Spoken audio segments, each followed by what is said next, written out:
කොහොමද guys වැඩ කරන ගමන් හදිස්සියේ ඔකට මැසේජ් එකක් දෙන්න දුන්නා. මොකද මට කෙනෙක් මැසේජ් කරලා තිබුණා.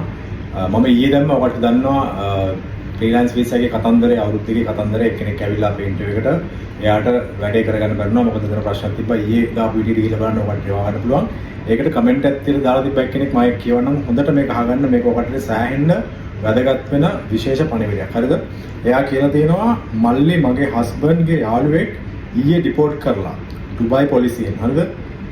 එයා ඔය වගේ වීසා එකක් අරගෙන, ඒ කියන්නේ අවුරුදු දෙකේ ෆ්‍රීලාන්ස් වීසා එකක් අරගෙන තියෙනවා ඩිරාම් 8000කට. මේ දවස්වල ගොඩක් වෙලාවට EID එක චෙක් කරනවා. එහෙම චෙක් කරද්දී ඊයේ වීසා ගත්ත කම්පැනි එක, එයා කියන්නේ ඊයේ එයා වීසා ගත්ත කම්පැනි එක ක්ලෝස් කරලා. ඒ කියන්නේ එයාට වීසා දුන්න ඒ ෆ්‍රීලාන්ස් වීසා දුන්න ඒ කම්පැනි එක ක්ලෝස් කරලා. ඉතින් එයා කියනවා එමිරේට්ස් ID එක වැලිඩ් නැති නිසා ඩිපෝට් කරලා. ඉතින් ඔයා බලන්න මේ කතන්දරේ කියන්නේ මගේ මේ වීඩියෝ බලලා සම්පූර්ණයෙන් යාට අත්දැකීම් තියෙන එක්කෙනෙක්. ඊයේ ගිහිල්ලා වීඩියෝ එක බලන්න මම ස්ක්‍රීන්ෂොට් එකක් දාන්නම්. ඉතින් මෙහෙම සිටුේෂන් එකක් තියෙනවා. ඩුබායි වල ඔය ගොඩාක් කට්ටිය එක එක්කෙනාට ගොඩාක් කතන්දර කියලා එක එක විදිහට වීසා විකුණලා වැඩේ කරගන්න ඕනේ.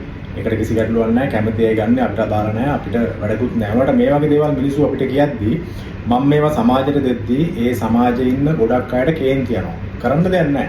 මොකද මට එන කමෙන්ට් මම මේ කිව්වත් නැතත් සමාජයට දකිනවා.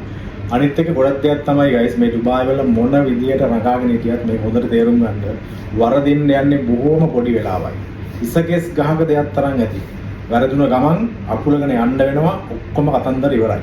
ඔය මොන දේවල් අටවන් හිටියත් මේකේ මොනවා හරි එක්ක ඔය කමෙන්ට් එකක් දාලා එක්ක ඔය කාටරි බැනලා එක්ක ඔයාට කාරු ගේමේ ලංකාව නෙමෙයි මේ වගේ නීති මාර තදයි. ඔය කවුරු මොන ෂෝද හැම්මත් ඩුබායි වල හරියට කේස් එකක් පත් වෙලා කාටරි දෙයක් හරි විදියට මාටුනොත් එහෙම on the spot ඔක්කොම ඉවර කරලා රිපෝට් කරොත් එහෙම එදාට තේරෙයි ඔක්කොම කතා ඉවරයි. ඊට පස්සේ ලංකාවේ තමයි හම්බෙන්න වෙන්නේ. ඒ නිසා දැනගෙන ඉන්න මෙහෙ සෙල්ලම් දාන්නේ බොහොම පරිස්සමෙන් කියලා.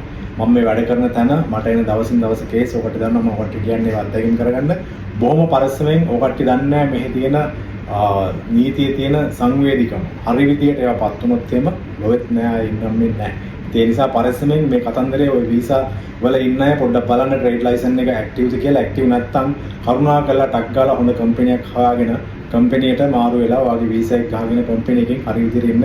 ඔය ෆ්‍රීලාන්ස් වීසා ඉන්න අය කොහොමද කැන්සලේෂන් එක කරගන්නේ කියලා දන්නේ නැත්නම් මම ඔයාලට කියන්නම් මැසේජ් එකක් දාන්න. ඒකට කැන්සලේෂන් එක කරගන්න කෝල් කරලා විස්තරයක් තියෙනවා කරන්න. මම ඒක කරන විදිහ කියන්නම්.